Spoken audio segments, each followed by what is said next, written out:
गुरुजी, मेरी माताजी का स्वर्गवास अभी जल्दी में ही हुआ है और वो आपकी कथा सुनते सुनते ही उन्होंने प्राण त्यागे। वो हमको प्रश्न था, ये मेरा पति दूसरे के चक्कर में पड़ गया है, थोड़ा समझा दीजिए। आपके पति दूसरे के चक्कर में, बात करा पति से। लड़की थी कि महिला, मतलब शादीशुदा? शादीशुदा थे। तो उसका पति उससे बात नहीं करता था क्या? करते थे, वो कुछ दिन पहले एक्सपायर हो तो गया। दोनों पति पत्नी के बीच में तुम्हें क्यों घुसना है? तुम्हारी औरत को कोई सेट कर ले तो? पहले उसने आपको देखा कि आपने उसको देखा? पहले वही ने देखा।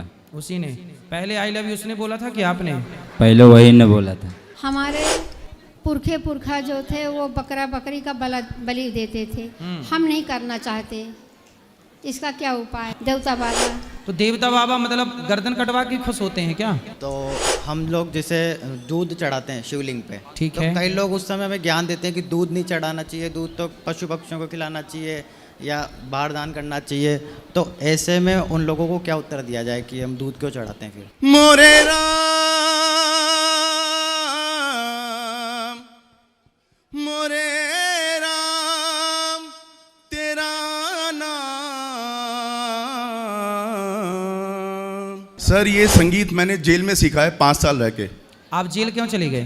सर मेरी बीवी ने आत्महत्या कर ली थी और उसमें फिर दहेज हत्या का केस मुझ पे लगा। गुटखा खाने से कोई लाभ हुआ? दांत वात आपके और चमक गए होंगे मस्त? नहीं, कम, बहुत कम कर दिए। कर दिए? गुटखा खाने वालों के दांत नहीं बिल्कुल काले हो जाते हैं। मेरा बेटा आत्महत्या कर लिया। क्यों? मेरा बेटा का राइट पैर यहाँ टूट गया था एक्सीडेंट में। तो मेरे पति ने ठीक से उसके व्यवहार नहीं किया, अच्छा हॉस्पिटल ले जाने की कोशिश नहीं किया। वो भी जय जय श्री राधा रमन, जय जय नमन किशोर। तो अभी आज के समय का जो सारे भ्रष्टता हो रहा है, इसलिए हो रहा है अननेसेसरी इन्फॉर्मेशन रॉन्ग लोगों के पास जा रहा है। जय श्रीमन नारायण गुरु जी। जय श्रीमन नारायण। आपके चरणों सब में लोग कोटि-कोटि शांत प्रणाम रहिए, सब गुरु लोग जी। चुप रहिए। मेरी प्रार्थना है सब बैठ जाओ, सबको बेटा बिठाओ। आपके चरणों में कोटि कोटि प्रणाम गुरु जी। जी। वैसे तो आप मेरे गुरु हैं, मैंने आपसे दीक्षा ली है, मेरे पति ने भी ली थी, और वैसे आप मेरे बेटे के समान बताओ हैं। सवाल क्या है? मेरे पति का सवाल था, मेरे पति स्वर्गवास हो गए, 8 महीने हुए। उनकी बहुत इच्छा थी कि तुम गुरु जी से प्रश्नोत्तरी करना। उनका कहना था कि जब राम लक्ष्मण और सीता जी वन को गए थे तो लक्ष्मण जी सोए नहीं थे, है ना? आप कहते सोए नहीं थे, तो उनको अहिरावण कैसे ले गया पाताल? कब? पाताल ले गया था अहिरावण राम और लक्ष्मण को। तो वो तो देखो ऐसा है ना कि वो अपनी माया से रच कर ले गया था, वो तो माया भी था। अच्छा, राम जी का वनवास 14 वर्ष का था जी, ठीक है। और लक्ष्मण जी जो मेघनाथ था उसने वरदान मांगा था कि 12 वर्ष तक जो नहीं सोएगा उसके हाथों में मरूंगा। तो लक्ष्मण जी के 12 साल कंप्लीट हो चुके थे। अच्छा। क्योंकि वनवास 14 साल का था। तो 2 साल एक्स्ट्रा। अच्छा, इसलिए तो उस समय उस रावण ने माया रची और माया से उठा करके प्रभु को ले गया। Thank you. ठीक है, माया के प्रभाव से जी। ये भगवान पर वैसे तो माया का प्रभाव भी नहीं पड़ता। मायापति है भगवान, पर फिर भी इस लीला को करने के लिए जैसे लक्ष्मण जी को शक्ति मारी मेघनाथ ने जी, तो लक्ष्मण जी पर तो कोई शक्ति काम करती ही नहीं। पर उस शक्ति का सम्मान करने के लिए लक्ष्मण जी ने उसे स्वीकार किया है ना जी। सबका अपना अपना भाव है। प्रभु पर कोई ना शाप ना कोई माया प्रभाव नहीं डालती, पर उस माया का सम्मान करने के लिए ये लीला रचते हैं। अच्छा। तो वो माया का प्रभाव पर लेके अपहरण करके चला गया। धन्यवाद। दूसरा प्रश्न मेरा ये है कि जब ब्रह्मा जी यज्ञ के लिए बैठे थे और सरस्वती जी श्रृंगार करने के लिए चली गई थी तो लेट हो गए थे। तो उन्होंने गायत्री का आह्वान किया था गौ माता से। ठीक है। तो फिर वो यज्ञ पर बैठी, फिर उसके बाद वो कहाँ गई? कौन? गायत्री जो गौ माता के मुख से गायत्री जी ने पुष्कर में तपस्या की। अच्छा।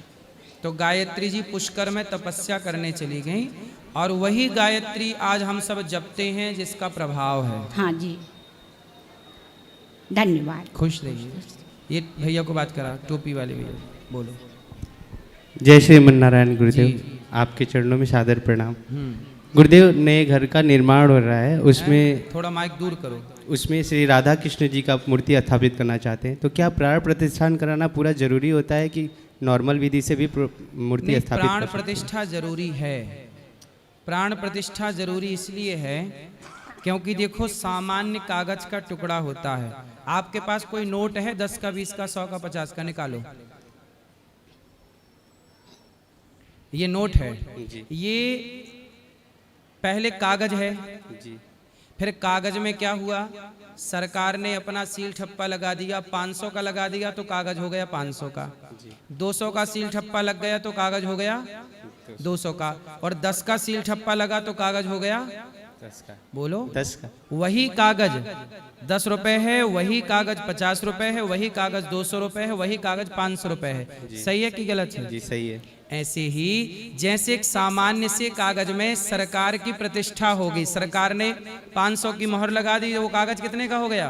500। वो प्रतिष्ठित हो गया ना 500 जी, मतलब 500 की सील ठप्पा लग गई तो वो एक कागज में सरकार की प्रतिष्ठा हो गई। प्रतिष्ठा मीन्स सरकार की सील मोहर प्रतिष्ठित हो गई तो वो कागज कितने का हो गया? 500 का। ऐसे ही एक सामान्य पत्थर पर जब प्रतिष्ठा हो जाती है तो भक्त उन्हें भगवान कहने लग जाते हैं, यही प्रतिष्ठा है।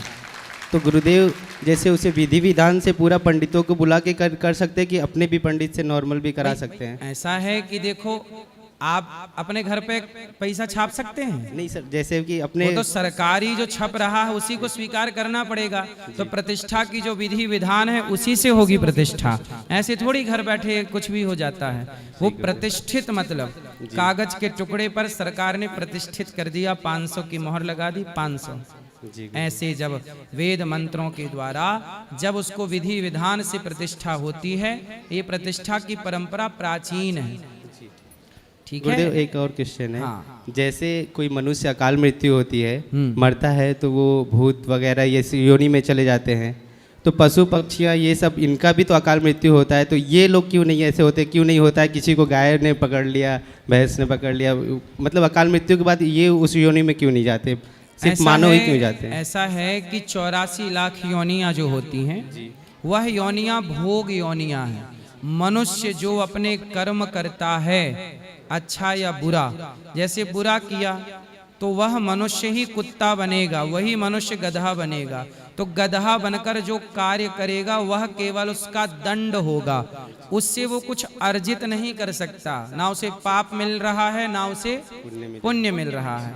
इसलिए कुत्ता अपने कर्मों का केवल दंड भोग रहा है। राधे राधे गुरुजी। जी गुरुजी, मेरा एक प्रश्न ये है कि अपन भगवान की जो भक्ति करते हैं और जिनका स्मरण करते हैं, क्या अपन एक ही भगवान का स्मरण करना चाहिए नाम का, या अपन अलग अलग सभी भगवान का स्मरण कर सकते हैं? कितने भगवान होते हैं? हाँ, यही पूछना था सर। आप बताओ कितने भगवान होते हैं? सर वैसे 33 करोड़ देवी देवता होते हैं। कैसे है मैया?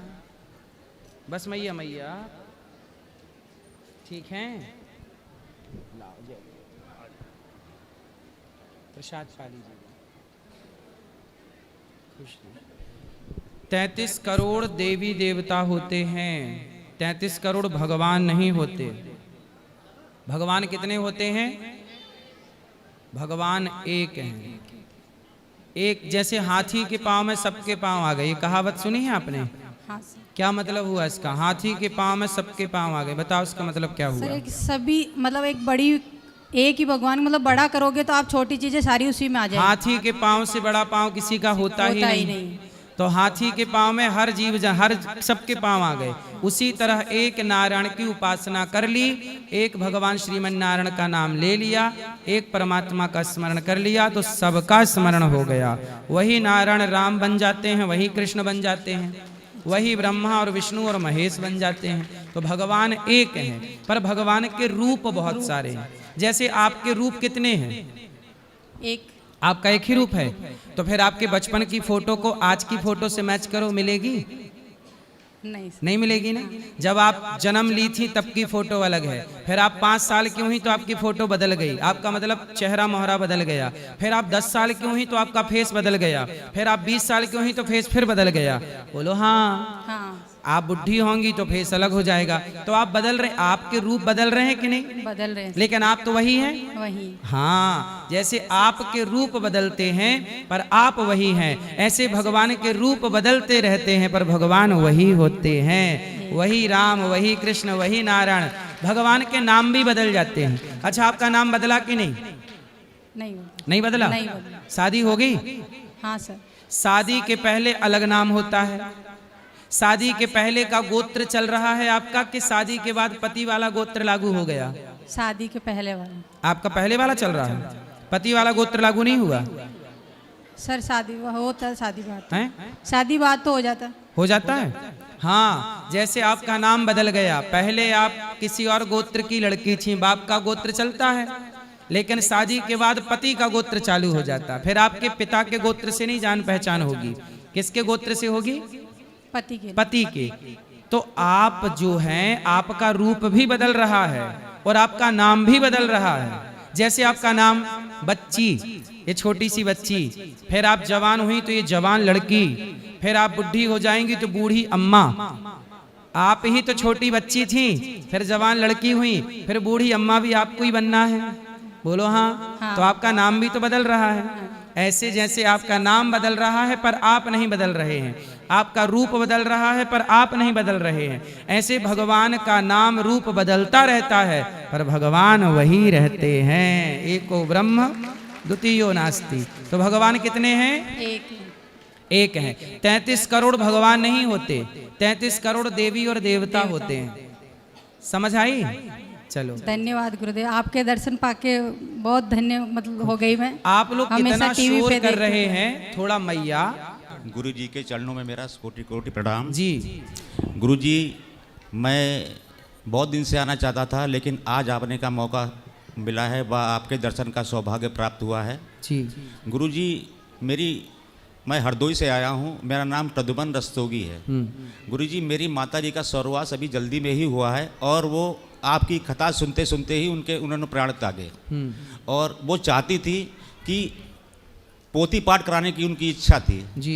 तो मुझे जानकारी नहीं है गुरु जी, किस प्रकार से कैसे होता है, आप उनको। अभी पुरुषोत्तम महीना चालू हो रहा है 17 मई से। जी गुरु तो जी। आप अपने पितरों के लिए, पूर्वजों के लिए ये महीने का लाभ लेकर 17 मई से यहाँ पोथी पाठ होंगी, तो आप भी अपने माता पिता पूर्वजों के निमित्त पोथी पाठ करा सकते हैं। जी गुरु जी। इसमें गुरु जी कुछ खर्चा जैसे वो कार्यालय में ऊपर सब बताएंगे आपको, ऊपर अभी। जी गुरु जी। और गुरु जी, मेरी पत्नी की बड़ी इच्छा आपसे दीक्षा लेने की है। कल सुबह जिनको गुरु मंत्र लेना है, कल सुबह 8 बजे। जी गुरु जी, धन्यवाद। पूछना था गुरु जी, हमारे मम्मी पापा मथुरा के गुरु जी हैं, उनको मानते थे बहुत ज़्यादा, हम लोग भी उनको मानते हैं, लेकिन क्या लोग कहते हैं कि एक ही गुरु हो जाते हैं, तो क्या दोबारा नहीं कर सकते हैं? आपने गुरु मंत्र ले लिया है? नहीं, वो मंत्र नहीं देते, उनका आध्यात्मिक सत्संग है। हाँ, रामाश्रम तो ले लो, फिर गुरु मंत्र ले लो, कोई ले सकते हैं। गुरु जी के चरणों में कोटि कोटि मेरा प्रणाम। राधे राधे गुरु जी। खुश रहिए। राधे राधे गुरु जी। हाँ जी, माइक पास में लो। वो हमको प्रश्न था, ये मेरा पति दूसरे के चक्कर में पड़ गया है, थोड़ा समझा दीजिए। आपके पति दूसरे के चक्कर में? बात करा पति से।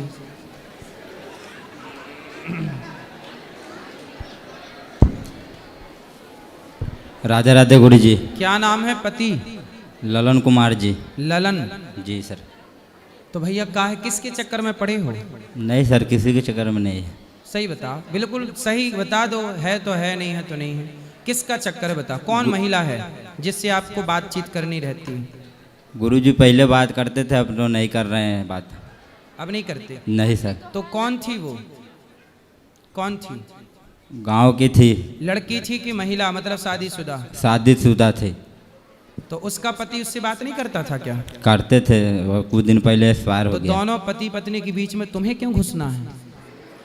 जब वो अपना पति पत्नी बातचीत कर रहे थे, प्यार से थे, तो तुम दूसरे की औरत को क्यों सेट कर रहे हो? तुम्हारी औरत को कोई सेट कर ले तो तुम्हें अच्छा लगेगा? नहीं। फिर तुम्हारी पत्नी को कोई दूसरा पुरुष अपने वश में कर ले, आपको अच्छा लगेगा? नहीं। तो आप दूसरे की पत्नी को क्यों अपने चक्कर में फंसा रहे हो? तो आपने फंसाया कि उस महिला ने फंसाया?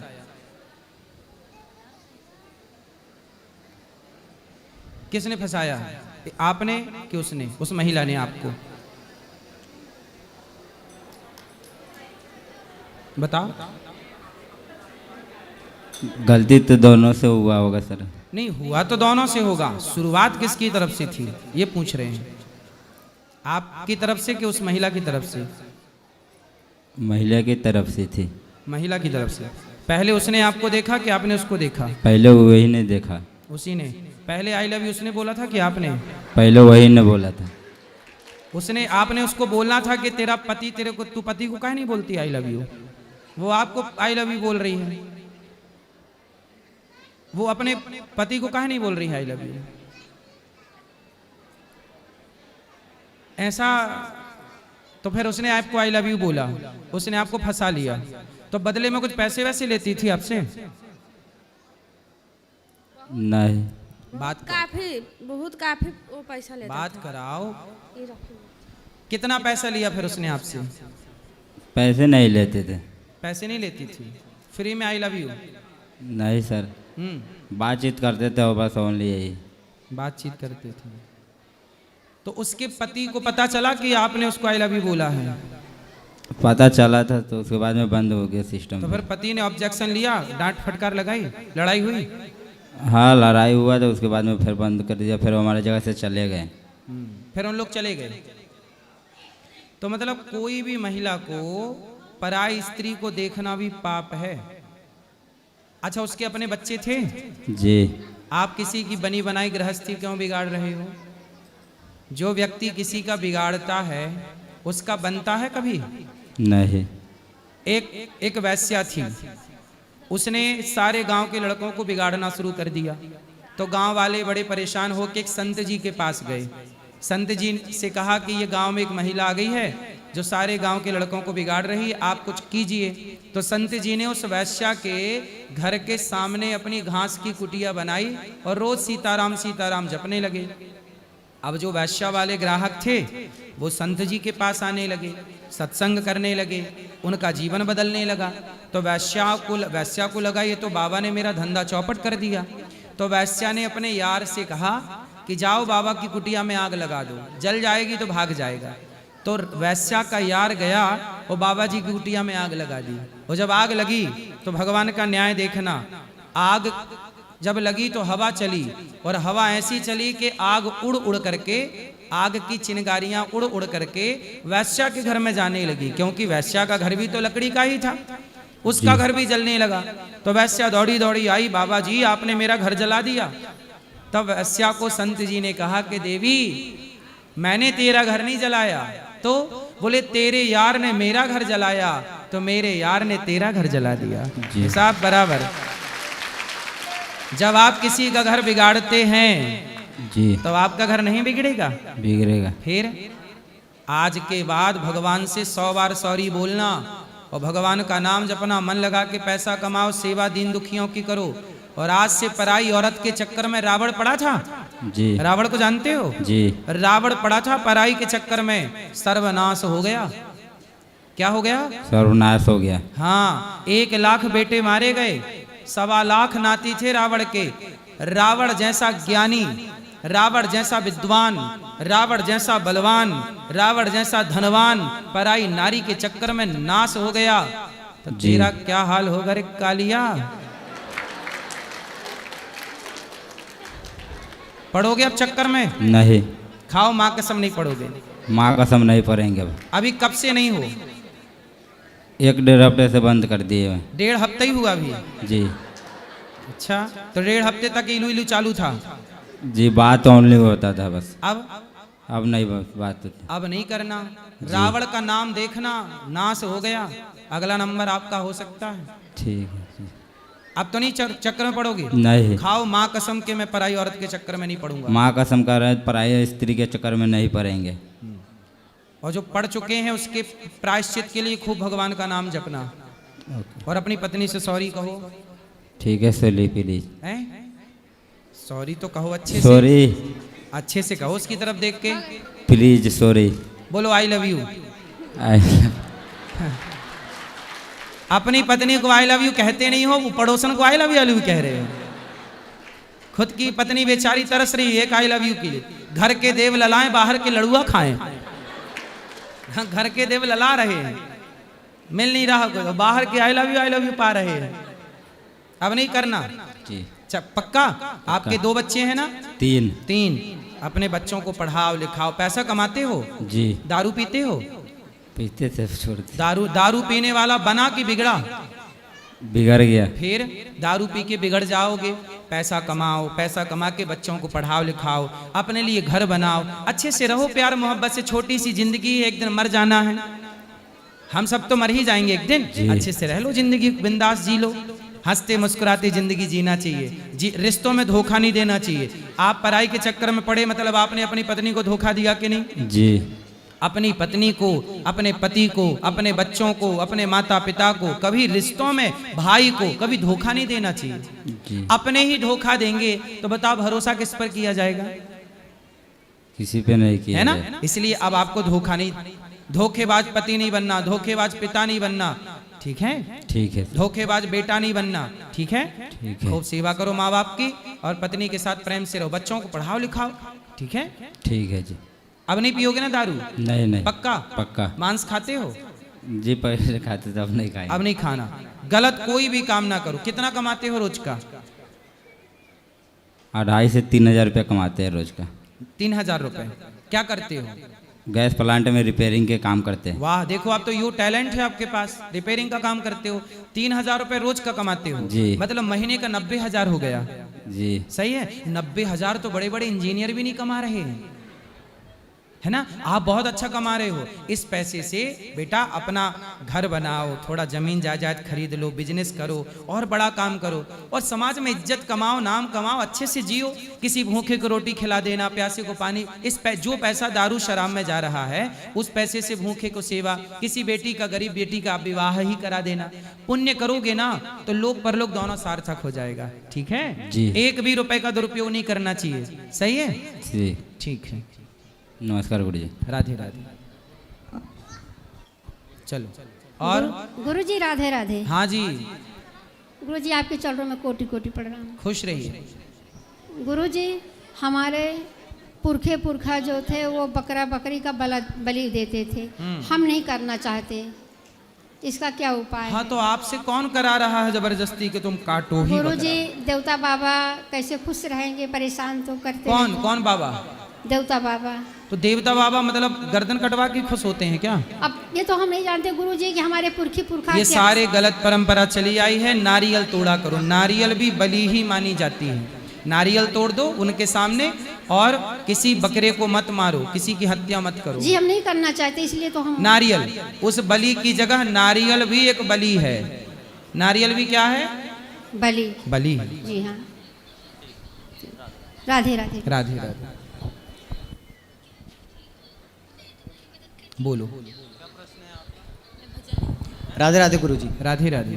गुरु जी जैसा कि आपको पता है अभी सावन का महीना आएगा कुछ समय बाद, तो हम लोग जैसे दूध चढ़ाते हैं शिवलिंग पे, ठीक तो है। कई लोग उस समय में ज्ञान देते हैं कि दूध नहीं चढ़ाना चाहिए, दूध तो पशु पक्षियों को खिलाना चाहिए या बाहर दान करना चाहिए।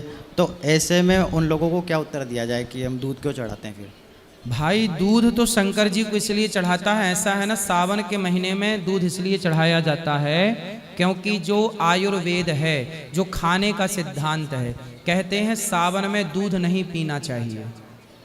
सावन में हम सबको दूध का सेवन नहीं करना चाहिए। क्वार करेला कार्तिक दही मरहो ने तो परहो सही, ये पुरानी बात है। क्वार के महीने में करेला नहीं खाते, कार्तिक के महीने में दही नहीं खाते। कार्तिक के महीने में क्या नहीं खाते? दही। ये पूरा लिस्ट है हमारे आयुर्वेद ने बनाई है कि किस महीने में क्या खाओ और किस महीने में क्या नहीं खाओ। तो सावन के महीने में दूध ना पीना चाहिए। तो अब दूध ना पिए तो करें क्या? आजकल तो देखो नियम पता नहीं है, तो 12 महीने सब लोग सब खा पी रहे हैं। तो अब वो दूध जब हम नहीं पिएंगे तो दूध तो गैया देगी। अच्छा, सारा दूध बछड़े को भी नहीं पिला सकते क्योंकि ज्यादा वो पी जाएगा, उसका पेट खराब हो जाएगा। तो दूध लगाना भी जरूरी होता है। तो अब दूध का क्या करें? तो हमारे पुरखों ने सोचा, पूर्वजों ने, कि क्या करो, शंकर जी सावन का महीना शिव का महीना है, पूरा दूध भगवान शिव को समर्पित करेंगे तो दूध बहाना का पापन भी नहीं लगेगा, शिव पे चढ़ाने का पुण्य भी मिलता रहेगा, दूध भी ठिकाने लग जाएगा। और जितने शिवालय हैं सारे कोई ना कोई नदियों से जुड़े हैं, तो दूध नदियों में जाएगा तो नदी से मछली दूध पीती रहेगी। मछलियों को भी, हमारे यहाँ मछली मत्स्य भगवान होते हैं, तो मछली को भी दूध मिल जाएगा पीने के लिए। तो गुरुजी केवल दूध केवल सावन के महीने में ही चढ़ाना चाहिए फिर, या फिर बाकी महीने? अधिकांश दूध चढ़ाने की मान्यता सावन के महीने में है, इसलिए बाकी तो हमेशा ही चढ़ाते हैं, फिर कोई दिक्कत नहीं है। लोग कहते हैं गरीबों में बांट दो, भाई साहब ठीक है, गरीबों में भी बांटना चाहिए दूध। गरीबों, हम गौरी गोपाल में तो देखो खीर बंटती है, संतों को भक्तों को जब बंटती है, सबको बंटती है, 24 घंटे भोजन बंट रहा। हम सबको भोजन भी बांटें, गरीबों की भी सेवा करें और शिव जी पर गिलास भर दूध चढ़ाएं तो क्या दिक्कत है? लोग कहते हैं गरीबों में बांटो, बोले पैसा बर्बाद हो रहा है दूध शंकर जी पर चढ़ाने से। उन मूर्खों से कहो कि जो तुम 50 रुपए की दारू पी रहे हो, 100 रुपए की दारू पी रहे हो, ये पैसे की बर्बादी नहीं है। ये दारू पीने से तो तुम्हारी सेहत भी बिगड़ रही है, परिवार भी बिगड़ रहा है, बच्चे भी अनाथ हो रहे हैं, पत्नी भी परेशान है, माँ भी परेशान है। शराब पीने से कितने लोगों का घर बिगड़ गया, लेकिन आज भी बॉलीवुड शराब का प्रचार करती है कि मुझे पीने का शौक नहीं, पीता हूँ गम भुलाने को। तो शराब को प्रमोट ये लोग कर रहे हैं। और दूध शंकर जी पे चढ़ाओ, हमारी श्रद्धा है, 5 रुपए का दूध चढ़ा दिया। और जहाँ शिवालय होते हैं वहाँ दूध बेचने वालों को रोजगार भी मिल जाता है। लेकिन शराब पीना, शराब और दूध, शराब पीना ज्यादा। अब लोगों से ये कहो कि तुम शराब जो पीते हो वो पैसा गरीबों में क्यों नहीं बांटते? सही है। जो मूवी देखने में 300 की टिकट कटाते हो, वो मूवी का 300 का पैसा बचा के गरीबों में क्यों नहीं बांटते? क्या जरूरत है मूवियां देखने की? गरीबों की सेवा करो। एक मूवी बनाने में 1000 करोड़ रुपया खर्च होता है। मूवियाँ बनने कितने की बनती है मूवी? कोई मूवी 500 करोड़ की है, कोई मूवी 1000 करोड़ की है, कोई मूवी 200 करोड़ की है, कोई मूवी 100 करोड़ की है। हाँ या ना? तो भाई पूछो कि भाई 100 करोड़ 500 करोड़ मूवी बनाने में क्यों खर्च करते हो? वो सारा 200 करोड़ की यूनिवर्सिटी बनाओ और गरीब बच्चों को पढ़ाओ लिखाओ योग्य बनाओ। तब उन्हें समझ नहीं आती, गरीबों की याद तब नहीं आती। शंकर जी पे 10 रुपया का दूध चढ़ा रहे हैं तो गरीबों की याद आ रही है। भाई तुम 500 करोड़ की पिक्चर बना रहे हो, क्या जरूरत है 500 करोड़ की पिक्चर की? बताइए। आप लोग भी मत देखा करो पिक्चर, क्या जरूरत है? इनके सबके भूत उतर जाएंगे। ये लोग पिक्चर बनाते हैं, अपना चेहरा चमकाते हैं और बाद में बेचते क्या है? दाने दाने में केसर का दम, गुटखा बेच रहे हैं। अब बताओ, दूध शंकर जी पे दूध चढ़ाने से पैसा वेस्ट हो रहा है, ऐसा बॉलीवुड के लोग कहते हैं, तो वो लोग गुटखा बेचने से लोगों का पैसा वेस्ट नहीं हो रहा है? गुटखा खाने वाला पैसा वेस्ट कर रहा है, सड़कें खराब कर रहा थूक करके, कैंसर अलग हो रहा है। मतलब गुटखा खाने की इजाजत है, शंकर जी पे दूध चढ़ाने की इजाजत नहीं है। ये दोगलापन कैसा है भाई? ऐसे मूर्खों को मिर्ची के धुआं की जरूरत है। उल्टा लटकाओ, कस के मिर्ची का धुआं दो। राधे राधे। आप बताइए, शंकर जी पे दूध चढ़ाना ज्यादा हानिकारक है कि गुटखा खाना ज्यादा हानिकारक है? गुटखा खाना। तो आज तक किसी ने ये क्यों नहीं कहा कि जो पैसा गुटखा में बर्बाद करते हो वो गरीबों में बांट दो, जो पैसा शराब में बर्बाद करते हो वो गरीबों में बांट दो? ऐसा किसी से सुना आज तक? बोलो नहीं। शंकर जी का दूध ही सबकी आंखों में खटकता है, जबकि दूध तो गाय रोज देती है, दूध से किसी का कोई नुकसान नहीं हो रहा। नहीं। लेकिन मुद्दे की बात किसी को नहीं करना, सबको सनातन को टारगेट करना है जी। सबको सनातन को बदनाम करना है बस। सनातन को बदनाम करने की, अब कोई ये क्यों नहीं कहता कि तुम चर्च में जाके दारू क्यों चढ़ाते हो? चर्च में जाके तो ईसाई लोग दारू चढ़ाते हैं, वो उनको ठीक मानते हैं, तब नहीं कहते कि दारू क्यों चढ़ाते हो, गरीबों में बांटो। आप मुसलमानों को कभी नहीं सुनते कि तुम जाके मजारों में चादर क्यों चढ़ाते हो, वो गरीबों में बांटो। नहीं, शंकर जी पे दूध क्यों चढ़ाते हो? मूवियों ने भी इसी पर टारगेट किया शंकर जी को। सनातन ही सबकी आंखों में खटकता है। ये जितने बॉलीवुड में है ना, सब तो नहीं पर कुछ इनमें से गद्दार हैं, सनातन का विरोध करने वाले हैं, इसलिए गलत गलत मूवियां बना के आप लोगों को भ्रमित करते रहते हैं। समझ में आई? समझ गया। अब जवाब दे पाओगे? बिल्कुल गुरुजी। फिर राधे राधे गुरुजी। जी। कल आपके चरणों में आप प्रस्तुत हुआ था, आपसे आज्ञा ली थी आपने, आज आप बोला था आने के लिए। जी जी। गुरुजी, मैं कुछ कहने से पहले ना मैं एक ऐसा विषय लेके आया हूँ जो शायद अभी तक यहाँ पे आया भी ना हो और जिसको समाज में बड़े अलग विचारधारा से देखा जाता है। मैं कुछ यहाँ बैठे हुए लोगों के लिए और आपके लिए एक भेंट गाना चाहूँगा और उसके बाद मैं अपनी बात शुरू करूँगा। मोरे राम मोरे राम तेरा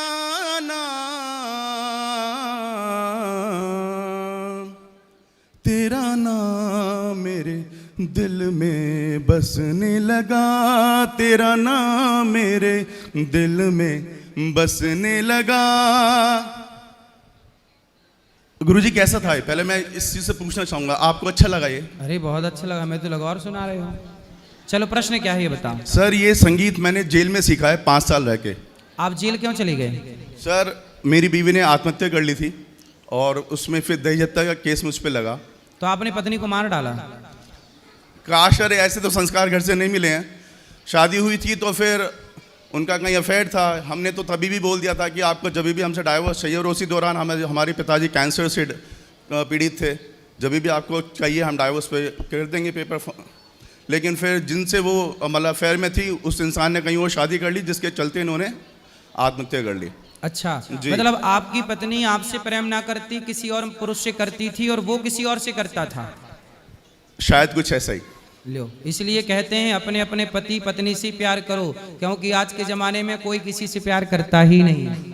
आप उससे कर रहे हैं, अच्छा जिससे आप प्रेम करते हैं वो आपसे नहीं करता, वो किसी और से करता, और वो जिससे करता है वो किसी और से करता, यही सिस्टम है। जी सर। और सर यही 5 साल रहते हुए हमने संगीत सीखा जेल में। तो आपको पत्नी के केस में फिर जेल जाना जेल हुआ सर। और लेकिन तो मतलब छानबीन नहीं हुई? आप तो निर्दोष थे, फिर भी आपको दोषी करार सर ये केस कुछ ऐसा है, इसमें आपको मतलब जेल में डाल देते हैं, बाद में कोर्ट में ट्रायल चलता है, आपको वहाँ पे साबित करना होता है। तो आपने साबित कर दिया? जी सर, बाइज्जत बरी होकर बाहर आया हूँ सर मैं 5 साल। जी अच्छा सर। देखो, बाइज्जत बरी हुए पर 5 साल बाद बाइज्जत बरी का ठप्पा लगा, 5 साल ये जेल में रहे।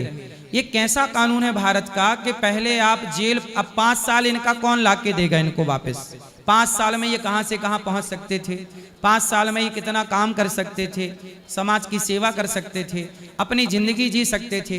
अब 5 साल निर्दोष तो हैं, पर निर्दोष होने के लिए इन्हें न्याय मिलने में कितना टाइम लगा? 5 साल। एक आदमी को 40 साल लगे थे, 40 साल बेचारा जेल में था। 100 रुपए का गबन का उसको बनाया था कि 100 रुपए के गबन में उसको जेल में डाल दिया। 40 साल बाद केस फाइनल हुआ कि बोलिए निर्दोष है। 40 साल जेल में रहा और 40 साल बाद निर्दोष हुआ, तो अब बताइए वो 40 साल कौन लौटाएगा? इसलिए भारत का ये कानून सही नहीं है। पहले साबित कर लो कि गलत है तो सारी जिंदगी जेल में डालो। आज भारत में 80% लोग निर्दोष लोग जेल में सड़ रहे हैं, कोई दोष नहीं है। ये दोषी है कि निर्दोष है, ये साबित होने में 10 साल लग गए, तब तक वो 10 साल जेल में है। ये कैसा न्याय है भाई? ये न्याय हुआ कि अन्याय हुआ? अरे देर से न्याय मिलना भी तो अन्याय ही है। क्यों आप लोग बताइए, देर से न्याय मिलना अन्याय है कि नहीं? जोर से। इसलिए न्याय, अरे न्याय तुरंत होना चाहिए। चलो 1 महीना ठीक, 4 महीना ठीक 6 महीने ले लो, पर ये नहीं कि 5 साल लगा दिया आपने उसे निर्दोष करार देने में। और सर आपकी ही एक बात मुझे जो आप बताते रहते हो कि दूसरों का भला करो आपके साथ भी अच्छा होगा। सर जेल में कुछ ऐसा ही हुआ मेरे साथ कि मैंने अंदर ही रहकर ये CRPC IPC की पढ़ाई की, क्योंकि घर में सिर्फ माताश्री हैं। बस जेलर साहब के सहयोग से मुझे बुक्स वहाँ पे अवेलेबल हो गई थी। अपने दम पे मैं बाहर निकला हूँ, मैंने अपना केस खुद फाइट किया है सर। और मैं खुद तो छूटा सर, मैंने 813 बंदियों को निःशुल्क जेल से मतलब मुक्त कराया था सर, उनकी हेल्प की थी सर। तो वो दुआएं कहीं ना कहीं काम आई थी सर। और सर मेरे साथ ही सर ये मेरे एक फ्रेंड है सर, ये जेल में हमारी मुलाकात हुई थी, ये आर्टिस्ट हैं सर। और आपके लिए एक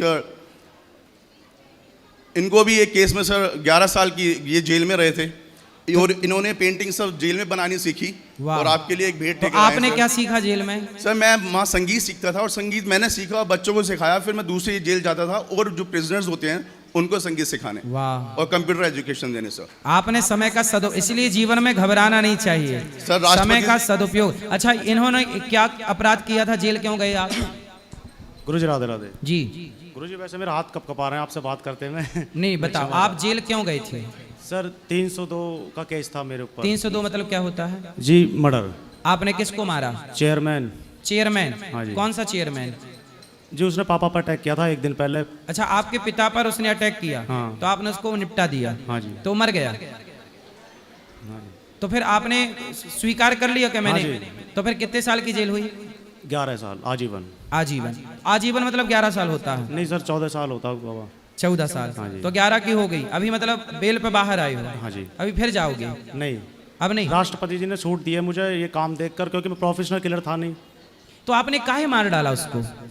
सर दोनों तरफ से गलती थी, उन्होंने भी अटैक किया था हम पर। अच्छा, आप पर अटैक हाँ, किया? सेल्फ डिफेंस में करना पड़ा।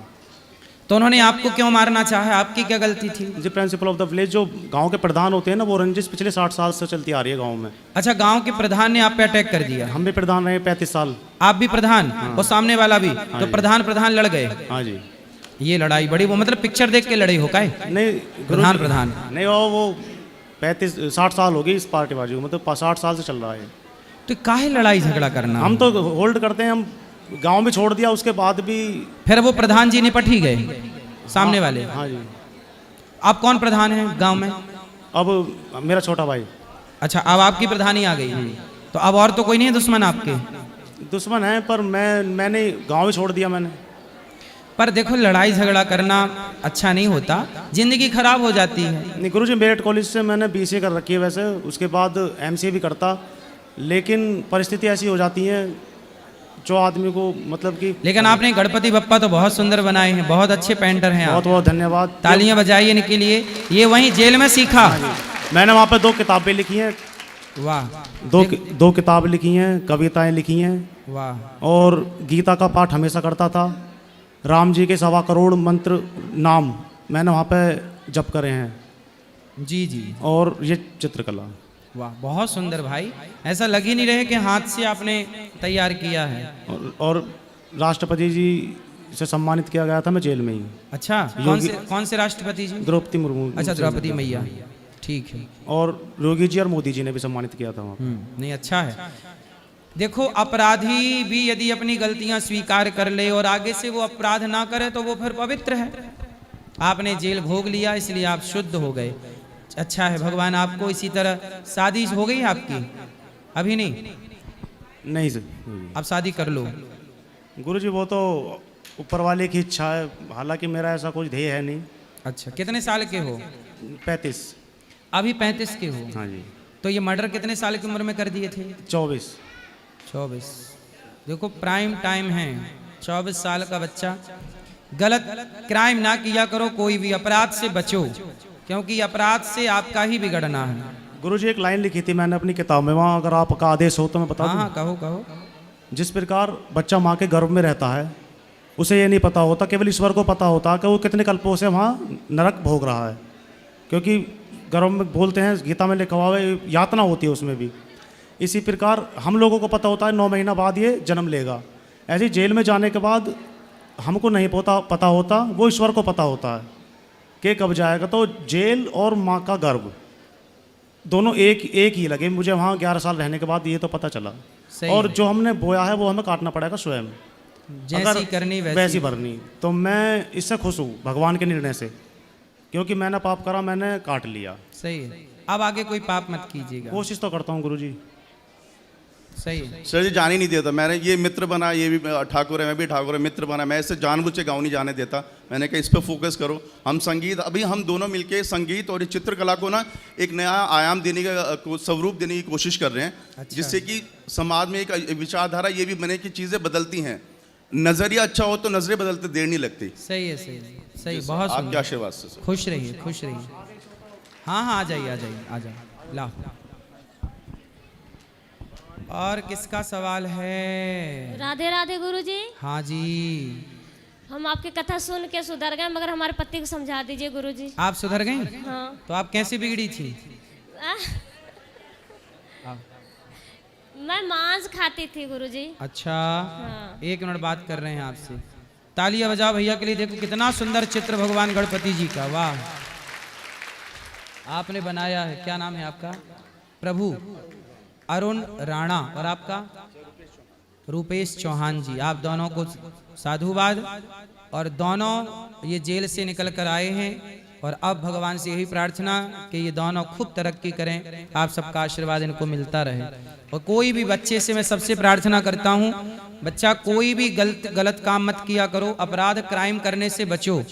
जो समय आप गलत करके सजा भोगते हो, उस समय को आप समाज की सेवा करके, अच्छे काम करके अपने आप का उत्थान कर सकते हैं। शिव कुमार शर्मा जी ने इनकी मदद की। अच्छा, मैंने देखा है जितने भी जेलर होते हैं, जेलर अधिकांश ना कैदियों की मदद करते हैं, धार्मिक होते हैं, अच्छे होते हैं। और यदि वो जेल के हेड हैं, क्या नाम है, शिव कुमार शर्मा, जो जेल के अधीक्षक हैं, मैन हैं, उन्होंने इन लोगों की मदद की और उन्होंने इनको कला विद्या सिखाने में हेल्प की।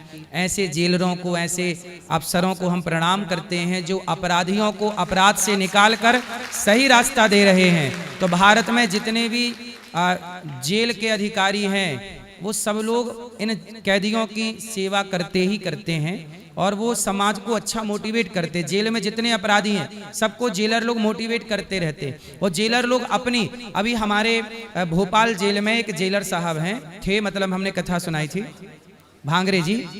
वहाँ पे कुछ महिलाएं और कुछ पुरुष ना एकादशी का व्रत करते थे, मतलब भक्त थे पर कोई अपराध बन गया, जेल आ गए। तो अब वो एकादशी करते थे, तो जेल में तो फलाहार की व्यवस्था नहीं होती, लेकिन वो जेलर साहब ने अपने पैसे से, जितने कैदी एकादशी करते थे, वो हर एकादशी में अपने पैसे से जेलर साहब सबको व्रत कराते थे, फलाहार कराते थे और सबके व्रत की सेवा पूजा और वहीं पर कीर्तन भजन, मतलब सबको धार्मिक बना दिया।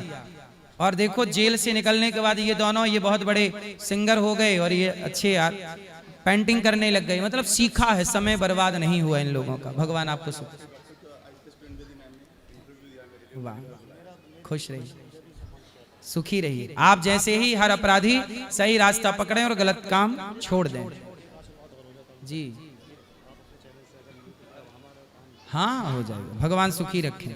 चलो समझा दीजिए गुरुजी। गुटखा भी खाते हैं, मांस भी खाते हैं। बात कराओ। राधे राधे गुरुजी। हाँ जी, क्या नाम है आपका? ऋषिपाल। ऋषि, आप तो ऋषि हो, ऋषि मुनि। तो आप ऋषि हो कि दारू पीते हो? दारू नहीं, 1 महीना हो गया नहीं पी रहा हूँ। अच्छा, 1 महीने से दारू नहीं पिए। और मांस? मांस नहीं खाता हूँ। पहले खाते थे? हाँ। क्यों खाते हो मांस? अब नहीं खाता हूँ, पहले। अब नहीं खाना और दारू नहीं पीना। ठीक। और क्या नशा करते हो? और गुटखा। गुटखा, गुटखा खाने से कोई लाभ हुआ? दांत वात आपके और चमक गए होंगे मस्त? नहीं, कम, बहुत कम कर दिए। कर दिए? गुटखा खाने वालों के दांत नहीं बिल्कुल काले हो जाते हैं, है ना? अब ना खाना, खाओगे? नहीं। अब दारू ना पीना? नहीं। फायदा हुआ दारू पीने से? जी। हैं? जी। क्या फायदा हुआ? बहुत फायदा हुआ, काम करते हैं अच्छी तरीका से, पैसे भी बचते हैं। अच्छा, दारू पीने से फायदा हुआ? नहीं, दारू नहीं पीते हैं अब नहीं पीते? तो दारू पीने से कोई फायदा हुआ कि नुकसान हुआ? नुकसान हुआ। नुकसान हुआ। और मांस खाने से क्या फायदा हुआ? मांस नहीं खाते हैं। पहले तो खाते थे? पहले खाते थे, अब तो ठीक है, अब नहीं खाना? ठीक। पक्का? पक्का। खाओ माँ कसम के नहीं पियोगे दारू और नहीं खाओगे मांस? माँ कसम। ठीक। राधे राधे। राधे। डर लग रहा है। बोलो गुरु जी। हाँ जी। राधे राधे। हम आंध्र प्रदेश से है। हाँ। मेरा बेटा आत्महत्या कर लिया। क्यों?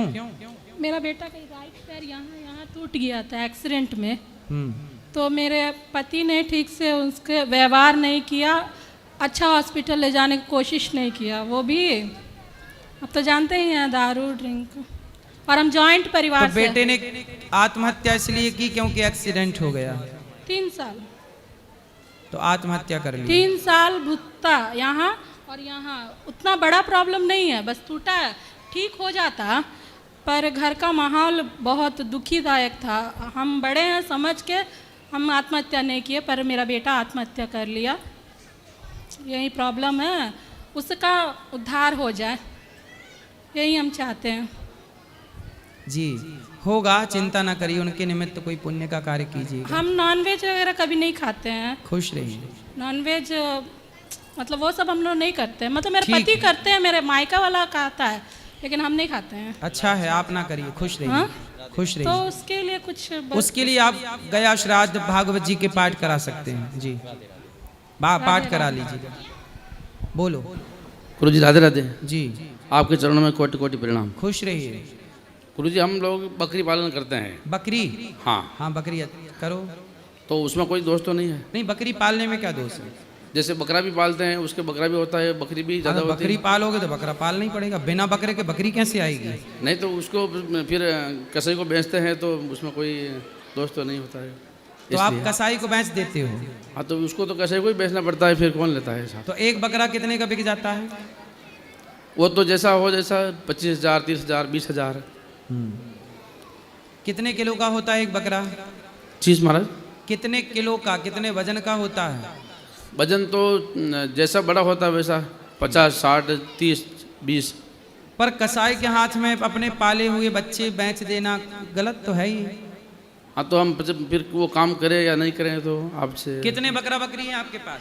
अभी तो 7 बकरियां हैं। 7 बड़ी। और बकरे? बकरे 2, 3, 4। 3, 4।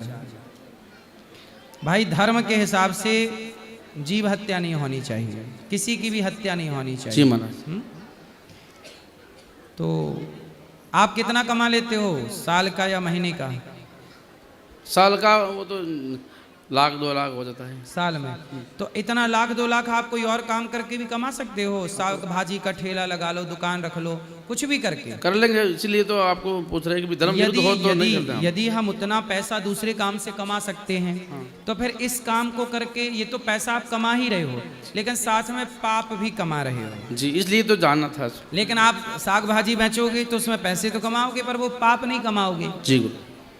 तो इसलिए बकरी तो घर में रखते हैं लोग। बकरी का दूध भी अच्छा बिकता है, महंगा बिकता है। जी महाराज। बकरी का दूध आप बेच सकते हैं, बकरी का पालन कीजिएगा।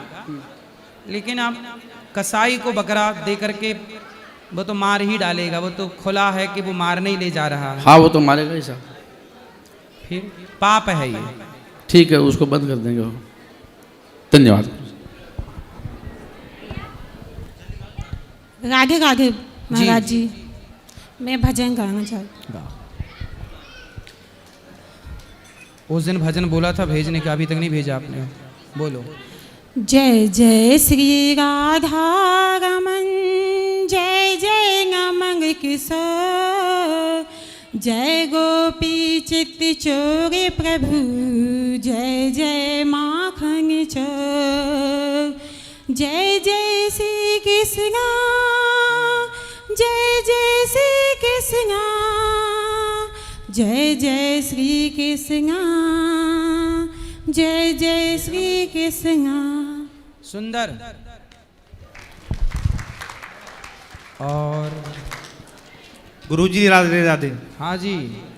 गुरुजी, मैं अपने घर परिवार को छोड़कर यहाँ आया हुआ हूँ। माँ बाप को छोड़ दिए? हाँ। क्यों? छोड़ के क्या पाओगे? भगवान की भक्ति में। माँ बाप को छोड़ने से भगवान मिल जाएंगे? भगवान को कोड़े और मारेंगे, यमराज से मरवाएंगे, मारो उसको 3, 4। जो अर्जुन बोल रहे हैं कि मैं लड़ूंगा नहीं, मैं महाभारत में युद्ध नहीं करूंगा, हमारे पितामह खड़े हैं, मैं जाऊंगा जंगल, प्रभु आपका भजन करूंगा, ऐसे ही बोला था अर्जुन ने। पर भगवान ने बोला तू नपुंसक है क्या? आप ही बताओ। भगवान कृष्ण से अर्जुन बोले मैं नहीं लड़ता महाभारत, पर भगवान ने क्या कहा? तू लड़, तेरा युद्ध करना धर्म है। ऐसे पुत्र का धर्म है माँ बाप की सेवा करना। आप पैसे कमाओ, माँ बाप की सेवा करो, उस पैसे से जो पैसा कमाओ स्कूल खुलवाओ, स्कूलों में बच्चों को पढ़ाओ लिखाओ, किसी बेटी का विवाह कराओ, किसी भूखे को रोटी दो। क्या ये भक्ति नहीं है? मैंने बीटेक किया हुआ है सर। तो बताओ, CSC से। किसी बच्चे को आप निःशुल्क, गौरी गोपाल गुरुकुल में 200 बच्चे पढ़ते हैं, बताओ मैं उन बच्चों को पढ़ाता लिखाता, निःशुल्क खिलाता पिलाता, रहने की व्यवस्था कराता, ये सब भक्ति है मेरी कि नहीं? Yes yes. 300 माताओं की दास अनिरुद्ध सेवा कर रहा है, ये भक्ति है कि नहीं? आप अपने माँ बाप को छोड़ के आ गए, आपके माँ बाप तैयार हो गए? नहीं, अभी नहीं तैयार है वो। नहीं तैयार है? कोई माँ कैसे तैयार होगी? तो आपने अपने माँ बाप को रुला कर घर छोड़ के आ गए, किसकी भक्ति करोगे? छोड़ने से भगवान, छोड़ना है तो अपने भीतर के अहंकार को छोड़ो, क्रोध को छोड़ो, बुराइयों को छोड़ो, पराई स्त्री को देखने की जो आदत है, काम वासना है, उसका परित्याग करो और अपने कर्तव्यों का पालन करते हुए भगवान से घर में रह के प्रेम कर सकते हैं। भगवान छोड़ने से नहीं मिलते, भगवान प्रेम से मिलते हैं। राम ही केवल प्रेम प्यारा, राम ने कब कहा कि तुम सब छोड़ दो? भगवान कृष्ण ने कब कहा सब छोड़ दो? भगवान कहते हैं कर्मण्यवाधिका, तू कर्म कर, पर कर्म करते हुए मुझे याद कर, अर्थात ईश्वर से। भगवान मिलते हैं प्रेम करने से, जैसे आपकी माँ से प्रेम करती है। हाँ। लेकिन आप अपनी माँ से प्रेम नहीं करते। नहीं करता हूँ। नहीं करता ना? करता हूँ। तो छोड़ क्यों दिए? बस सर, जब आप अपनी माँ से प्रेम नहीं किए, पिता से प्रेम नहीं किए, तो आप भगवान से प्रेम कैसे करोगे? जो अपने माँ से प्यार करता है, जो पिता से प्यार करता है, वही ना ईश्वर से भी प्यार करेगा। भाई प्रेम भगवान से भी तो वही करेगा जिसको प्रेम करना आता है। हमें आते ही नहीं प्रेम, हमने कभी बाप से किया नहीं प्रेम, माँ से प्यार हुआ नहीं, कभी बच्चों से प्यार नहीं किया, कभी अपनी पत्नी से प्रेम नहीं हुआ, कभी किसी से प्रेम नहीं किया। तो जब प्रेम हुआ ही नहीं किसी से, तो वो प्रेम क्या जाने? इसलिए तो कहा जो प्रेम गली में आए नहीं,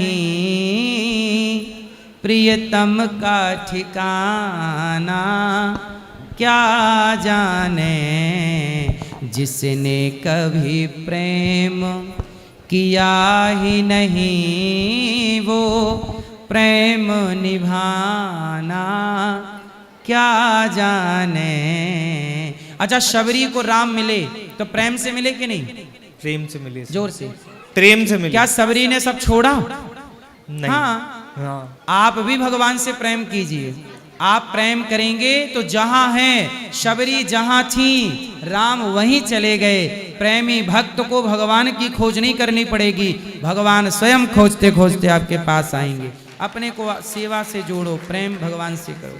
तो माँ बाप को फोन लगाइएगा कि माँ मैं यहाँ हूँ, और ऐसे मैंने बता दिया सर मम्मी से। माँ बाप के सेवा करते हुए भगवान से प्रेम कीजिए। जी जी, ठीक है, समझ आई? हाँ ठीक है, तो मिलकर अच्छा लगा। राधे राधे, खुश रहिए। जय श्रीमन नारायण। जय श्रीमन नारायण। गुरुदेव दंडवत प्रणाम। दंडवत अड़ियन। मैं आपकी ही शिष्य हूँ गुरुदेव। 2021 में लिया था दीक्षा। अच्छा।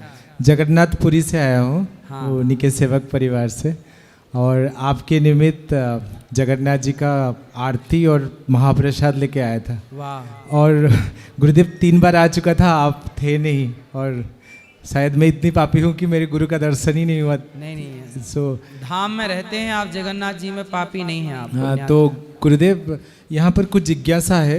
धर्म संकट में आया हूँ आपके चरणों में। बताओ। तो एक तो गुरुदेव जो महाप्रसाद लेके आया हूँ, मैं जगन्नाथ जी का स्वरूप लेके आया हूँ, और एक धर्म संकट है। आप गुरु हो, आप स्वयं जगन्नाथ हो मेरे लिए, और उनसे जो हमारे कुल से जहाँ से लेके आया हूँ, उन्होंने बोला है कि पहले परमिशन लेके हमारे लिए महाप्रसाद स्वयं जगन्नाथ होते हैं। आप आदेश देंगे तो आपके लिए वो लेके आना चाहता हूँ आपके लिए आज। हाँ, ले आइएगा। हाँ, और दूसरा चीज़ गुरुदेव, मेरे जैसे मैं एक रिसर्च साइंटिस्ट हूँ, रोबोटिक्स और आर्टिफिशियल इंटेलिजेंस का। आपको पता है, अब तो सब पता होता है। जापान में था, अभी धाम और ये सब चीज़ इतना विरह हो, वो सब छोड़ के आके यहाँ पर कुछ करने की प्रयास कर रहा हूँ। बार बार असफल हो रहा हूँ, आपकी आशीर्वाद चाहिए। और मेरे पास कुछ बालक, मेरे ये माइग्रेशंस जो हुआ है मेरे अंदर, जो परिवर्तन, उससे कुछ बालक परिवर्तित हुए हैं, जिनमें से कुछ ब्राह्मण बालक हैं जिनके घर भ्रष्ट है पूरा। तो मैं एक बालक को साथ लेके आया हूँ जो अपना जन्म, जो जन्मी संस्कार वो करवाना चाहता है। तो ये है रवि शर्मा, इनका नाम है। तो ये अभी जैसे मतलब हमारे गीता पढ़ना, श्रीमद् भागवत, जो आचार्यगत परंपरा होता है उनकी पालन कर रहे हैं, मगर इनकी उम्र अभी 26 का है।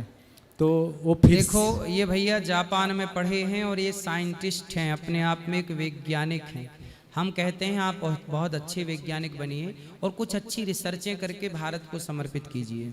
हाँ बाबा, मेरा एक रिसर्च है, मैं आपको पहले सुनाना चाहता था कि अभी क्या हो रहा है ना, जितना सारा कंटेंट है, अभी कंटेंट के ऊपर कोई कंट्रोल नहीं है। सो आप अभी गूगल खोल लोगे तो गूगल बता नहीं पाता, उसको पता ही नहीं होता कि कौन सा कंटेंट एक 5 साल को बच्चे को दिखाना चाहिए और कौन सा कंटेंट एक 50 साल को बूढ़े को दिखाना चाहिए। तो अभी आज के समय का जो सारे भ्रष्टता हो रहा है, इसीलिए हो रहा है, अननेसेसरी इन्फॉर्मेशन रॉन्ग लोगों के पास जा रहा है। तो इसीलिए इसके ऊपर मेरा इच्छा है और मोदी जी का भी अनुग्रह था कि आप लोग लौट के आओगे तो हम आपकी सारी मांगे रखेंगे। तो उनकी मेरी इच्छा है कि एक सिलिकॉन डिसीजनिंग बोर्ड रहना चाहिए सेंट्रल गवर्नमेंट की तरफ से। जो भी कोई इंटरप्ट कर रहा है वर्ल्ड ऑफ इंफॉर्मेशंस को, it should filter as per there need rather than complete information based. Data analytics के ऊपर मेरा उस पर काम चल रहा है। और सेकेंड, जब मैं जापान में था वहाँ पर सबसे सेंसिटिव माना जाता है डॉक्टर्स को। और आप हमारे भारत में देखिए जो सारे डॉक्टर्स है उनके ऊपर कोई कंट्रोल नहीं है। और कंट्रोल नहीं है इन द सेंस जैसे like I am into bio informatics system based artificial intelligence equip devices. आप जो रोबोटिक सर्जरीज वगैरह करते हैं उनके ब्रेन्स वगैरह हम डिज़ाइन करते हैं, उसका प्रोग्रामिंग्स हम बनाते हैं। जो हमारे डॉक्टर्स है जैसे कोरोना के बाद हमारा सबका डीएनए मैनिपुलेशन हुआ है। जो बुखार होने के बाद आप 10 साल पहले जो पैरासीटामोल का मेडिसिन जो चीज़ें देते थे, अभी आपकी बॉडी के डीएनए मैनिपुलेटेड हो चुका है। अभी डॉक्टर्स जो है they should upgrade their skills. तो जैसे फॉरेन कंट्रीज़ में होता है हर 1 साल में डॉक्टर्स खुद को योग्य प्रूव करवाने के लिए सारे जो बायोलॉजिकल और डीएनए बेस्ड चेंजेस होता है उसके ऊपर रिसर्च करते हैं। इसीलिए वो डायरेक्ट और एग्जैक्ट रूट कॉज के ऊपर मेडिसिन दे पाते हैं। और that particular pattern is still not introduce in India. और आप जो विकसित भारत के लिए सब यहाँ रो रहे हैं, कौन सा विकसित भारत जहाँ पर मेडिसिन अडल्ट्रेटेड है जो नहीं होना चाहिए? कोई रूल रेगुलेटरी सिस्टम मेडिसिन हमारे भारत में तो नकली दवाइयाँ भी बिकती हैं। हाँ तो सर, और दूसरा चीज़, मैं यहाँ आने के बाद डॉक्टर रेड्डी लैब के साथ मैंने काम किया था। और मैं ये से सच बोलने के बाद जैसे मेरे 2-3 लैब से मुझे धक्के मार के निकाल भी दिए हैं। तो क्योंकि वो पैरासीटामोल आप जो ग्रहण करते हो, कौन उसको डिसाइड करता है कि उसमें 30 इतनी ml की पैरासीटामोल है और उसे नहीं है? आपको पता है 10 पैरासीटामोल की जितने भी मेडिसिन होता है हम जो देते हैं उसमें से 5 डिफरेंट टाइप के परमाणु ये पाया जाता है। इसीलिए तो लोग मर भी जाते हैं इससे। और इतने तो ये सब चीज़ के लिए एक रेगुलेटरी सिस्टम होना चाहिए। और ये मेरी प्रयास है यहाँ आने के बाद, मेरी और मेरी पत्नी हम दोनों। चिंता न करिए, आप अभी गौरी गोपाल विद्यालय बन रहा है। हाँ। इसके बाद कॉलेज बनाएंगे तो आप आकर के, हम तो चाहते हैं कि मेडिकल कॉलेज भी बनाएं बहुत जल्दी। हाँ। और आप जैसे अच्छे लोगों को रखें और आप लोग फिर नई चीज़ें इस राष्ट्र को समर्पित करें। तो गुरुजी, मैं टोक्यो में जापानीज़ कंपनी और गवर्नमेंट के लिए बहुत लंबा समय काम किया हूँ जी। मुझे ये बोलने के लिए ख़राब लग रहा है, बोलना नहीं चाहिए। मैं भारत का बेटा होते हुए भी कोई बाहर कंट्री को इतना अप्रिशिएट कर रहा हूँ। हमने जो वेद गीता यहाँ पढ़ा है वहाँ लोगों को जीते हुए देख के आया हूँ। वाह, ये बात सही है। हम लोगों ने केवल वेद पुराणों को पढ़ा है और जापान जैसे देशों में लोग उसको फॉलो कर रहे हैं, उसके रास्ते पर चल रहे हैं गीता के। हाँ। हम पढ़ रहे हैं, वो उसको फॉलो कर रहे हैं। हम लोग इसलिए पीछे रह गए कि हम पढ़ के रह गए, हमने फॉलो नहीं किया। हमने कहा कि सत्य बोलो, पर सत्य बोला नहीं। सबको कहते रहे तुम बोलो तुम बोलो, सबको कहते रहे कि तुम धर्म पर चलो, चले नहीं। और वो चल पड़े तो वो आगे हो गए। हाँ जी। तो गुरुजी, मेरा जितना भी मेरा 18 इयर्स का एक्सपीरियंस है और मेरी पत्नी भी इसी चीज़ में, उन्होंने भी सारी चीज़ छोड़ के आए। अभी बहुत दिक्कतें हो रही है, आपको तो पता है। भारत आने के बाद सब बोलते तो हैं मगर जीने नहीं देते चीज़ों के लिए, कोई एक्सेप्ट ही नहीं करता। जहाँ जाते हैं बोलते हैं ओवर क्वालिफाइड है, और कभी कुछ नया कंसेप्ट देते हैं रिजेक्ट कर देते हैं। बार बार ऐसे मन करता है कि क्या है भारत में, क्या है ना, सब अधिकांश लोग चोर चोर मौसेरे भाई हैं। यदि कोई सच्चा व्यक्ति घुसता है तो उसे घुसने नहीं देते। हाँ। कि यार तुम सच खोल दोगे तो हमारे तो, क्योंकि वो उनकी आदत हो गई है चोरी करने की, भ्रष्टाचार करने की, मिलावट करने की चीज़ों में। अब वहाँ कोई सही व्यक्ति को ठहरने नहीं देते। हाँ। और गुरुदेव, आप यहाँ पर जैसे सबसे दुख की बात ये होता है, हमारा जो सबसे बड़ा इकोसिस्टम है मेडिकल सिस्टम, और फूड अडल्ट्रेशन जो हो रहा है वो इतना हो रहा है, यहाँ पर हम संवेदनशील नहीं हो पा रहे। और इसके लिए जैसे मैं ओडिशा से हूँ, एक छोटा सा प्लेस से हूँ, मगर मेरे प्रयास वहाँ तक पहुँच ही नहीं पाता गुरुदेव। और ये मेरा धर्म संकट है, मैं हर बार असफल रहता हूँ। और इतने असफल इन कुछ दिनों में रहा हूँ, मुझे महसूस हो रहा है मैं कुछ गलत कर रहा हूँ क्या। और बाहर देशों में मुझे नहीं, आप जहाँ काम करते थे वहाँ क्यों छोड़ दिया काम?